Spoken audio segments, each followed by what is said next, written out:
भगवान श्री कृष्ण जब माता देवकी और पिता वसुदेव को कंस के चंगुल से छुड़ाने गए तब उनकी उम्र 14 वर्ष थी। उनकी माता ने उनसे पूछा कि बेटा तुम तो भगवान हो, तो तुम हमें पहले ही कंस के चंगुल से छुड़ा सकते थे, इतनी देर क्यों कर दी? तो कृष्ण जी ने कहा, माता क्या पिछले जन्म में आपने मुझे 14 वर्ष का वनवास नहीं दिया था? माता हैरान रह गई, बोली ये क्या कह रहे हैं आप?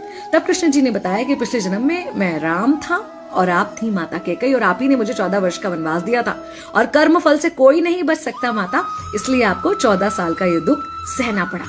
तब आश्चर्यचकित होते हुए माता ने पूछा, तो फिर यशोदा पिछले जन्म में कौन थी? कृष्ण जी ने बताया, वो थी माता कौशल्या, जो 14 साल तक अपने पुत्र से अलग रही थी। उन्होंने उस दुख को सहा था, इसलिए इस जन्म में 14 साल मैं उनके पास रहा और मेरे साथ रहने का माता और पुत्र के प्रेम का सुख उन्हें मिला।